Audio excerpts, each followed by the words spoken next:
मंतर पर आंदोलन, इंसाफ की मांग। एक हाथ में अंबेडकर की तस्वीर और दूसरे में अभद्र प्लेकार्ड्स और जुबान पर सिर्फ और सिर्फ गंदी गालियां।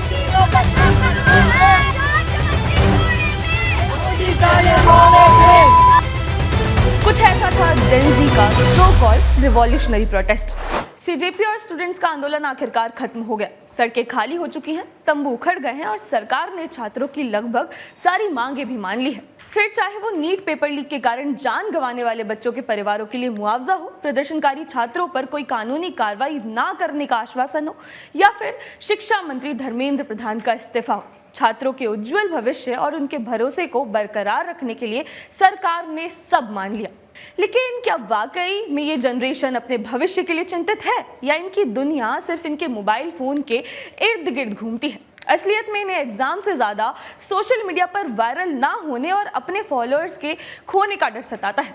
और इसी का जीता जागता उदाहरण हमने सीजेपी प्रोटेस्ट में देखा। जंतर मंतर में हो रहे इस छात्र आंदोलन की आड़ में ना जाने कितनी ही ऐसे लोग थे जो वहां छात्रों के हित के लिए नहीं बल्कि अपने जहन में पल रही नफरत को फैलाकर मशहूर होने आए थे। राजधानी में करीब 1 महीने तक चले इस आंदोलन ने कहीं ना कहीं भारत देश की सभ्यता और उसके भविष्य को लेकर कई सवाल खड़े कर दिए। जरा सोचिए, लड़ाई किस चीज की थी? शिक्षा व्यवस्था, पेपर लीक और भविष्य को बचाने की। लेकिन जंतर मंतर पर क्या देखा? 20-22 साल के युवा fancy T shirts, fancy hair styles और हाथों में मोबाइल लेकर ऐसे घूम रहे थे जैसे ये कोई ऐतिहासिक आंदोलन नहीं बल्कि कोई फैशन शो या रील बनाने का पिकनिक स्पॉट हो। 80% भीड़ के हाथ में कैमरे ऑन थे। किसी को देश के भविष्य की चिंता नहीं थी, बस रातों रात वायरल होने और इंस्टाग्राम पर कूल दिखने की होड़ मची थी। कैमरा के सामने आकर ऐसे घटिया बयान देना और अश्लील स्लोगन वाले कटआउट लहराना एक तरह का स्टेटस सिंबल इस प्रोटेस्ट में बन चुका था। अभिव्यक्ति की आजादी का ढोल पीटने वालों से एक सवाल है कि क्या हक की लड़ाई का मतलब अश्लीलता और गालियों की मंडी लगाना होता है? जो बच्चे कल तक घर में मर्यादा की बात करते थे वो कैमरों के सामने ऐसे ऐसे भद्दे, गंदे और अश्लील स्लोगन्स लेकर खड़े थे जिन्हें पढ़कर शायद उनके घर वालों तक को भी शर्म आ जाए।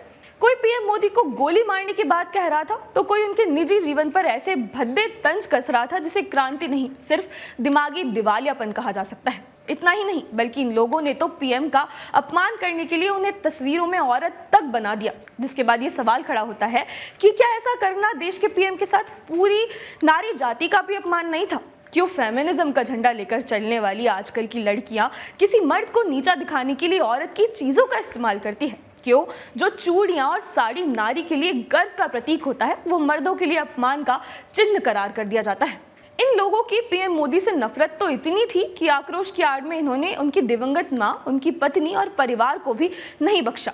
और जब देश के भीतर गंद फैलाने से पेट नहीं भरा तो अंतर्राष्ट्रीय साख और कूटनीतिक मर्यादा को भी ताक पर रख दिया गया। इटली की प्रधानमंत्री जॉर्जिया मेलोनी और भारत के पीएम के नाम को साथ में जोड़कर ऐसे घटिया और अश्लील नारे लगाए गए जो हमारे देश की अंतर्राष्ट्रीय छवि को धूमिल करने के लिए काफी थे। अब दिलचस्प बात यह है कि एक तरफ तो ये युवा सरकार से उम्मीद करते हैं कि पुलिस लाठीचार्ज ना करे, लेकिन दूसरी तरफ खुद पुलिस पर पत्थर फेंकते हैं, पेपर स्प्रे छिड़कते हैं, पत्रकारों की पिटाई करते हैं और संसद में घुसने की कोशिश करते हैं। भारत को बांग्लादेश और नेपाल बनाने जैसी बातें करते हैं और अगर पुलिस कोई कार्यवाही कर दे तो कहते हैं कि उन पर जुल्म हो रहा है, लोकतंत्र की हत्या की जा रही है। इन आंदोलन के दौरान देश के अधिकतर लोगों को समझ आ रहा था कि सीजेपी किसी छात्र हित के लिए काम नहीं कर रही बल्कि वो देश के युवाओं के कंधों पर बंदूक रखकर अपनी सत्ता का उल्लू सीधा कर रहे हैं। लेकिन इन 20-22 साल के लड़के लड़कियों को ये समझ नहीं आया कि वो किस भयानक साजिश का मोहरा बन रहे हैं। कल को जब केस मुकदमे की नौबत आएगी तो यही नेता गायब हो जाएंगे और इनके माँ बाप कोर्ट कचहरी के चक्कर काटते फिरेंगे।